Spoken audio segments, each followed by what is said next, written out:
مولاي صل وسلم دائما أبدا على حبيبك خير الخلق كلهم مولاي صل وسلم دائما أبدا على حبيبك. الرحمن الرحيم. Assalamualaikum warahmatullahi wabarakatuh. Alhamdulillah, wassalatu wassalamu ala rasulillah Sayyidina Muhammad ibn Abdullah wa ala alihi wa sahbihi wa man walah ma ba'd. Rabbi syrah li sadri wa yassir li amri wahlul 'uqdatam min lisani yafqahu qawli. Ashhadu an la ilaha illallah wa ashhadu anna Muhammadan 'abduhu wa rasuluh. Amma ba'd. Alhamdulillah, pada kesempatan pagi hari ini kita dapat berjumpa kembali. Insyaallah pada kesempatan pagi hari ini kita akan melanjutkan kajian tafsir kita, tafsir Al-Quran, tetapi disesuaikan dengan urutan turunnya. Dan kita masuk ke surat yang kedua, yaitu surat Al-Qalam. Kesempatan yang lalu kita sudah membahas dari ayat pertama hingga ayat yang ke-6. Ini slide-nya bisa dibaca semua ya? Lihat ya. Di mana kita sudah membahas dari ayat pertama hingga ayat yang ke-6, yang dimulai dari Nun wal qalami wa ma yasturun ma anta bi ni'mati rabbika bimajnun, dan hingga akhir ayat yang ke-6. Kita sudah ketahui bersama bahwa surat ini diperuntukkan secara khusus untuk Nabi Muhammad sallallahu alaihi wasallam, namun tentunya pelajaran adalah untuk kita semua. Background atau asbabun nuzul serta sejarah dibalik dari surat ini untuk penguatan hati Nabi ketika diperintahkan untuk berdakwah kepada umat manusia, terutama saat itu adalah orang Quraisy. Ketika datang kepada mereka ayat-ayat Allah, datang ke mereka dakwah ini tidak lantas menerima Islam, tapi justru mereka mencela, mencaci, menghina dan menghardik serta mengusir Nabi dan para sahabat radhiyallahu anhum. Mereka memberikan gelar-gelar yang sangat tidak mengenakkan didengar. Makanya Nabi ketika awal dakwah itu mendapatkan ancaman baik secara fisik maupun psikis. Psikis Nabi itu diserang dengan tuduhan-tuduhan dan juga dengan gelar-gelar yang sangat menyakitkan. Di antara gelar yang sangat menyakitkan beliau adalah ketika dijuluki sebagai orang yang gila. Maka surat ini nanti adalah untuk mengklarifikasi serta membersihkan nama Nabi Shallallahu Alaihi Wasallam. Maka kata Allah Subhanahu Wa Taala di ayat kedua, ma anta bi ni'mati rabbika bimajnun. Lalu ayat yang ke-7 Allah katakan, inna rabbaka huwa a'lamu biman dhalla an sabilihi wa huwa a'lamu bil muhtadin. Sesungguhnya Allah Subhanahu wa taala, Rabbmu yaitu ya Muhammad, huwa a'lam. Dia yang maha mengetahui, dia yang lebih mengetahui, biman dhalla, terhadap siapapun yang sesat, an sabilih, dari jalannya, wa huwa a'lamu, dan dia Allah Subhanahu wa taala a'lamu, lebih mengetahui, bil muhtadin, terhadap orang-orang yang mendapatkan petunjuk. Baik, gini. Di ayat-ayat sebelumnya Allah Subhanahu wa taala menyinggung, dan serta isinya, inti dari ayat-ayat sebelumnya adalah untuk membersihkan nama Nabi Shallallahu Alaihi Wasallam dan mengangkat derajat Nabi setinggi-tingginya. Maka dengan diangkat derajatnya, diangkat akhlaknya, serta diberikan stempel dan juga diberikan penegasan dari Allah langsung bahwa Nabi Muhammad SAW bukanlah orang gila, dan Nabi SAW adalah memiliki akhlak yang tertinggi dan seterusnya, maka Allah katakan inna rabbaka, sesungguhnya Rabbmu ya Muhammad, Allah maksudnya adalah dia yang lebih mengetahui siapa yang sesat dan siapa yang mendapatkan hidayah.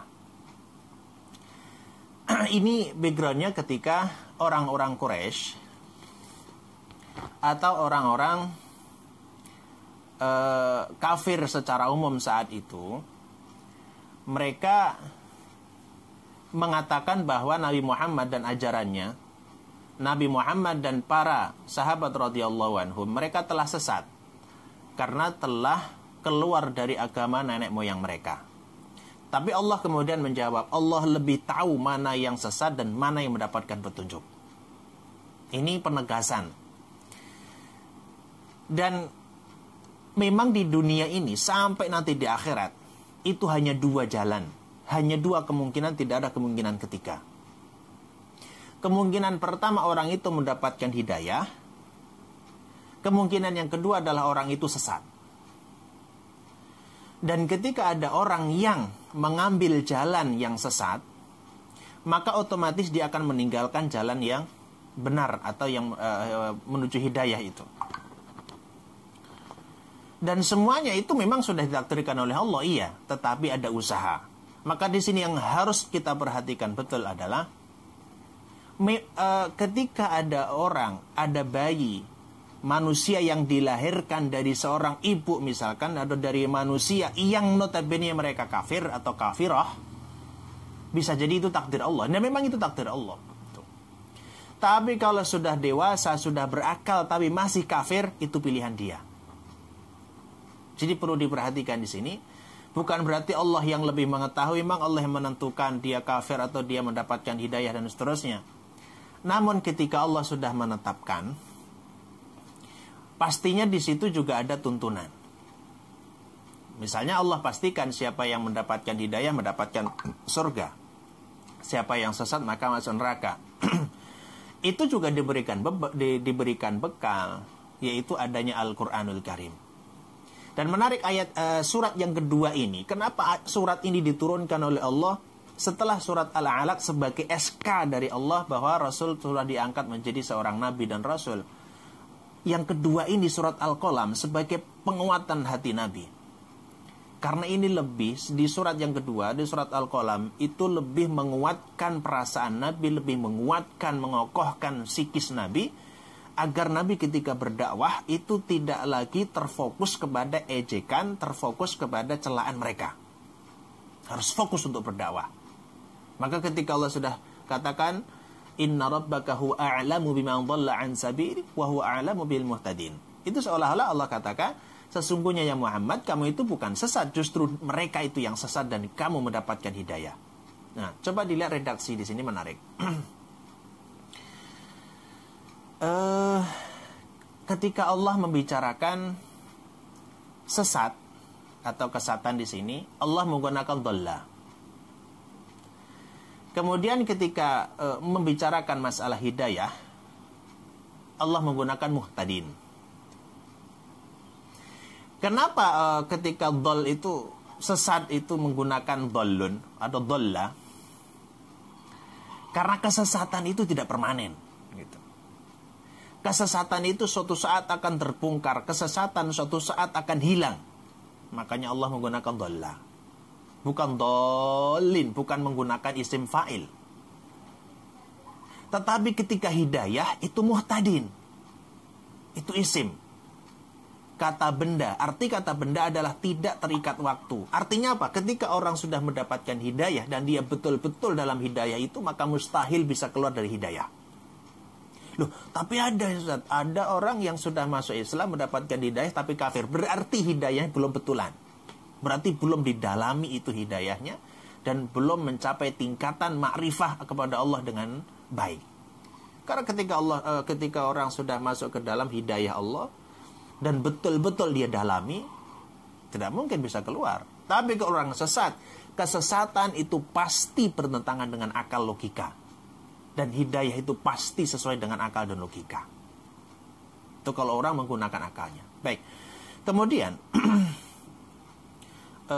Allah kemudian mengatakan ini baru statement-statement yang harus dilalui oleh Nabi, serta langkah-langkah apa untuk seorang Nabi agar terus kuat secara psikisnya dan terus semangat dalam dakwahnya. Maka Allah katakan fala tuti'il mukadzibin.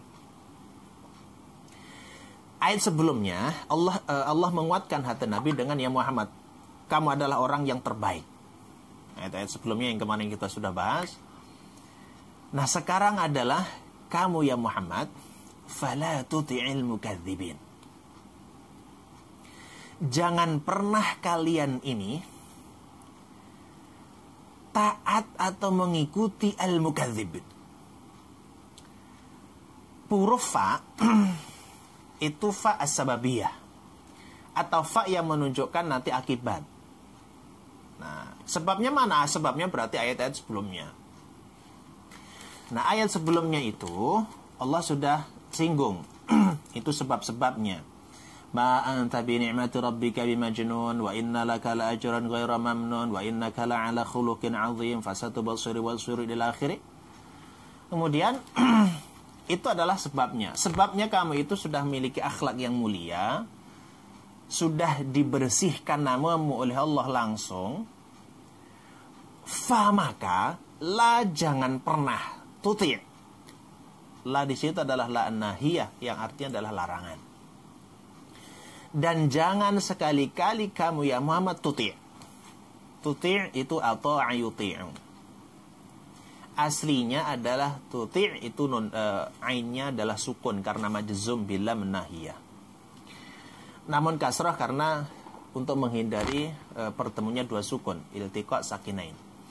Maka fala tuti'il mukadzibin. Jangan pernah kamu ya Muhammad mentaati, taat, mengikuti al-mukadzibin. Al-mukadzibin Allah menggunakan isim. Diambil dari kadzaba. Ingat ketika ada satu redaksi dengan pola fa'alah, polanya adalah di tasydid huruf keduanya, menunjukkan nilai kasrah atau menunjukkan berulang. Jadi gini, kalau kadzaba itu berdusta, kalau kadzaba berarti terus-terusan berdusta. Nah ini Allah menggunakan mukadzib, itu artinya menggunakan isim yang tidak terikat waktu. Artinya terus-menerus menjadi karakter dia adalah seorang pendusta. Para ulama kemudian mengatakan siapa yang disebut dengan al-mukadzib? Pendusta itu adalah orang yang sebetulnya mengetahui kebenaran, orang yang sudah mendapatkan informasi, namun sengaja untuk tidak mentaati atau sengaja untuk tidak mempercayai. Kalau ada orang yang mendustakan atau tidak percaya kepada sesuatu yang belum diketahui, itu apakah bisa disebut kadzdzab? Bisa, tetapi tingkatannya sangat rendah. Bahkan sebagian ulama mengatakan itu bukan mukadzib. Mukadzib itu asalnya adalah orang yang mengetahui informasi tapi sengaja untuk menyelisihi. Menarik. Orang-orang Quraisy itu, sebagian besar pemuka-pemuka Quraisy, mereka itu sangat paham betul dengan dakwah Nabi, sangat paham dengan Al-Quran. Maka sebagian ulama, siapa yang disebut mukadzib ini? Yang jelas kalau kita lihat secara konteksnya, al-mukadzib berarti seluruh orang Quraisy, karena ayat ini diturunkan masih di Mekah, periode Mekah, dan memang untuk menguatkan hati Nabi atas tuduhan dan celaan mereka. Namun ada spesifikasi nanti. Misalnya Ibnu Hajar al-Asqalani dan juga para ulama yang lain, siapa maksud al-mukadzib? Nah, di antara yang disebut al-mukadzib yang memberikan gelar Rasulullah Muhammad SAW adalah orang gila, dan Al-Quran dikatakan dongeng, Al-Quran dikatakan itu mantra, itu ada Al-Walid ibn al-Mughirah. Al-Walid ibn al-Mughirah adalah salah satu orang dari Bani Makhzum yang sangat memusuhi Nabi Shallallahu Alaihi Wasallam. Bahkan kata-katanya sangat tajam. Selain itu siapa? Banyak. Di antaranya Al-Akhnas bin Suraiq. Tentang Al-Walid bin Al-Mughirah nanti ada di surat Al-Muddathir, surat yang keempat diturunkan. Ini masih menyambung terus. Jadi Rasulullah itu sekarang lagi dikuatkan hatinya dari segala macam serangan, baik psikisnya maupun fisiknya. Dan termasuk Nabi dihibur di sini serta diberikan satu pesan dari Allah, maka jangan pernah mentaati, jangan pernah mengikuti orang-orang yang mendustakan ayat-ayat Allah, al-mukadzib itu orang-orang Quraisy. Lalu apa ketaatan yang bagaimana? Gini, ketika Nabi itu awal-awal berdakwah, kemudian dakwah ini semakin lama semakin banyak yang mengikuti. Semakin lama orang-orang pada tertarik dengan Islam, maka kegelisahan orang-orang Quraisy semakin memuncak. Lalu Al-Walid ibn Al-Mughirah, di situ juga termasuk ada Abu Jahal dan juga Abu Lahab, pertama-tama dakwah Nabi itu, berusaha untuk menghalangi, menghentikan, dan kalau bisa dakwah tidak perlu dilakukan. Minimal dikurangi.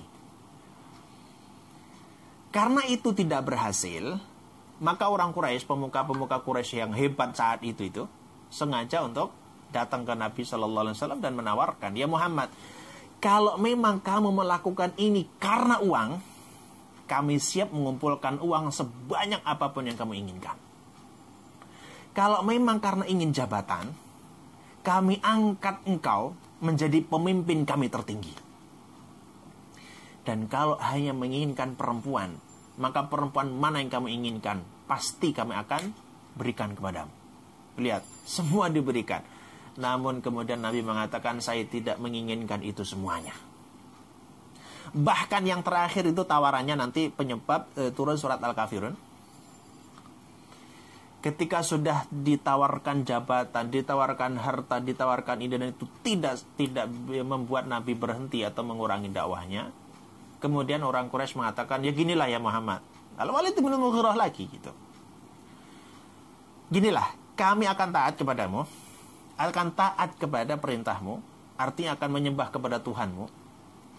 Siap dalam 1 tahun pertama, tapi nanti setahun kemudian kalian, engkau dan juga kaummu, para sahabat maksudnya, yang gantian menyembah berhala kami.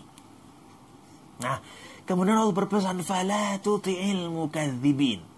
Ya Muhammad, jangan pernah mentaati, jangan pernah tergiur dengan iming-iming tawaran mereka. Entah itu jabatan, entah itu ketenaran, entah itu popularitas, entah itu apapun, jangan pernah. Itu maksud fala tuti'il mukadzibin. Itu kalau kita lihat secara kontekstualnya adalah untuk Nabi.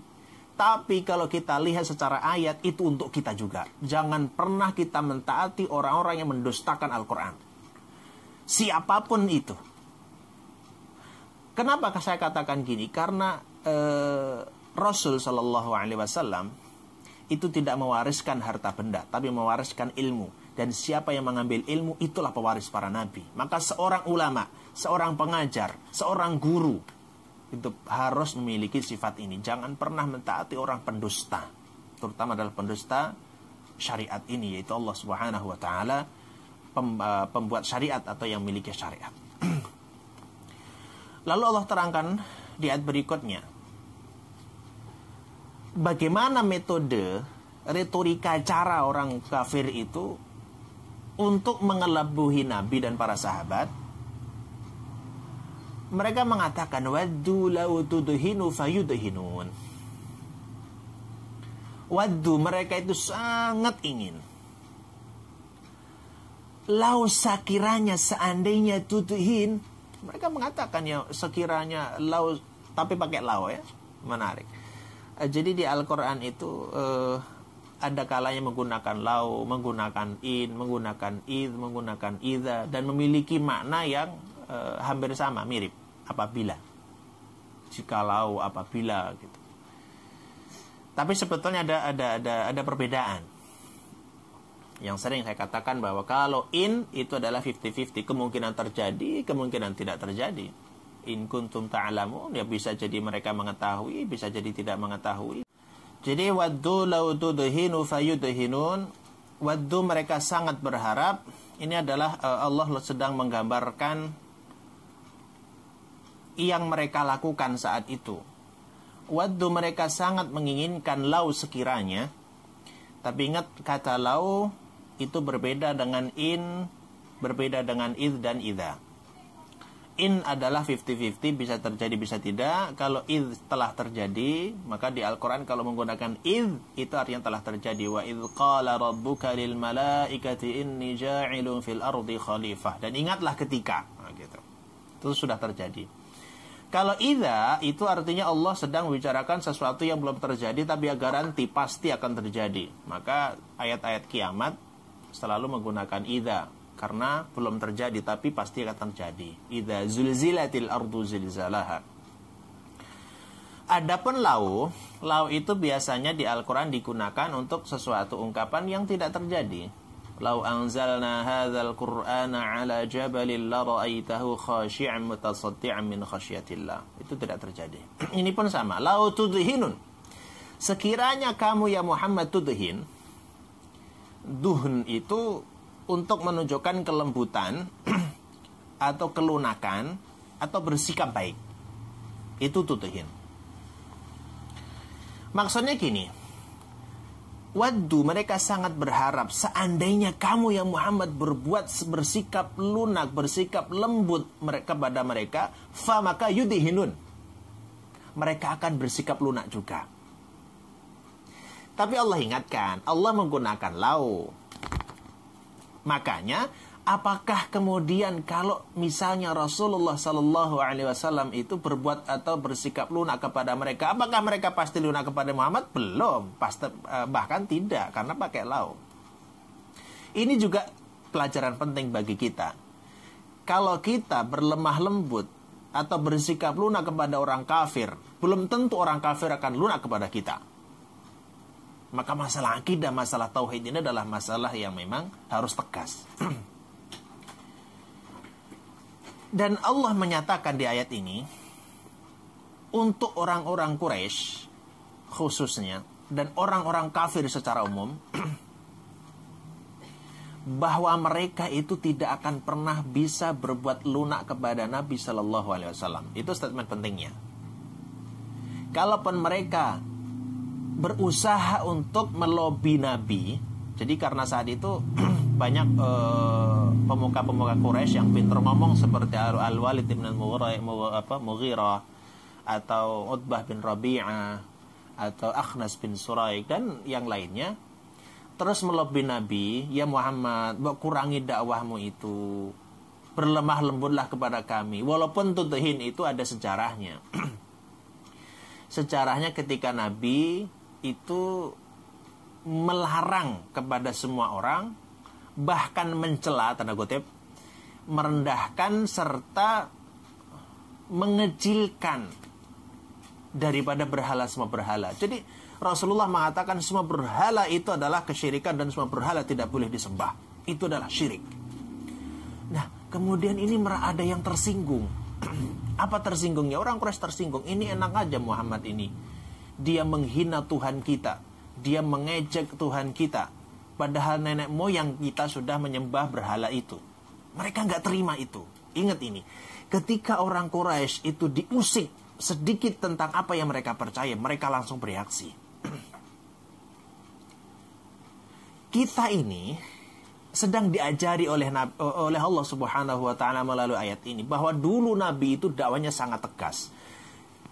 Itu berhala adalah sesembahan yang tidak sah. Kecil yang tidak memberikan dampak apapun. Kesyirikan itu.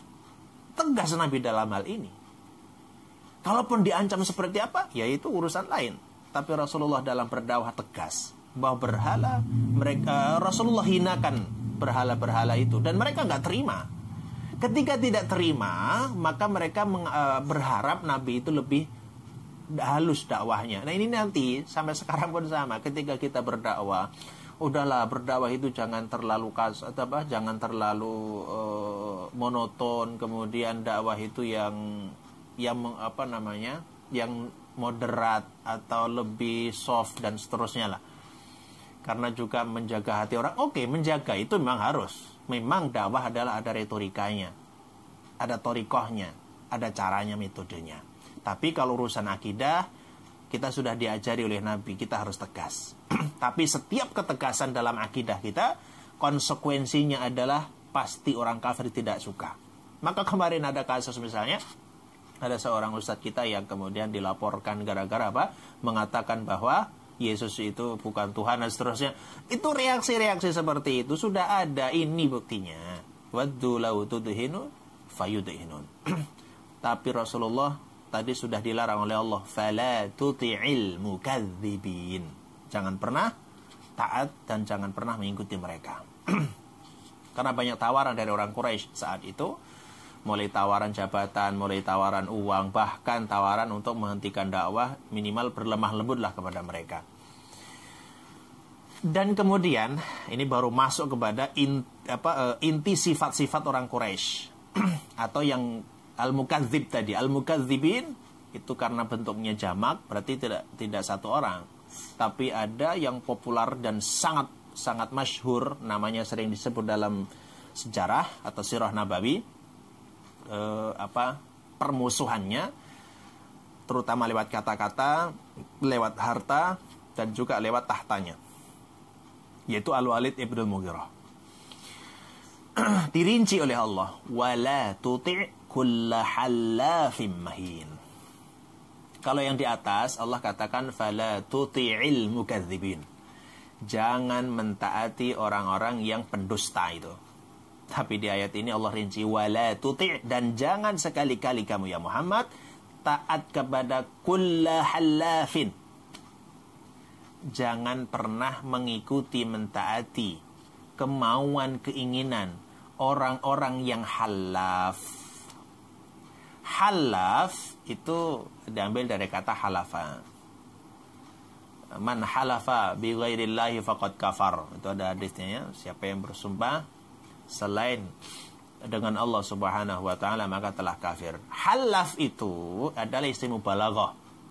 Orang yang selalu terus-menerus dan sering banget bersumpah atau mengucapkan sumpah. Gini maksudnya. Ya Muhammad, jangan pernah mengikuti, jangan mentaati orang-orang yang mereka itu sering bersumpah tapi sumpahnya palsu. Ini mana ya? Dalam dunia psikologi atau ya ilmu kita di masyarakat Indonesia ini juga memiliki makna yang sama. Orang kalau ngomong, kemudian dikit-dikit pakai sumpah, itu membuktikan dia itu kurang yakin dengan apa yang mereka kabarkan itu. Jadi misalnya, tadi saya pergi ke sana ada ini gitu. Ya kalau memang dia itu orangnya jujur, ya sudah selesai gitu aja. Orang pasti akan percaya. Kenapa? Karena dia terkenal dengan kejujurannya. Tapi kalau mereka misalkan sumpah, swear. Dia sedikit-dikit bersumpah, itu menunjukkan kurang pedenya, kurang yakinnya. Kenapa saya katakan kurang yakin? Kurang yakin kalau orang lain itu percaya sama dia. Berarti ada indikasi bahwa dia itu pendusta. Gitu. Jadi makanya kalau kita ngobrol sama orang terus dikit-dikit pakai sumpah, itu kita malah ragu gitu. Nah, Allah katakan wala tuti' kulla hallafin. Jangan pernah taat, jangan pernah mengikuti kulla, setiap orang yang halaf. Allah katakan bukan halif. Kalau halif orang sesekali aja untuk bersumpah. Tapi kalau halaf orang yang terus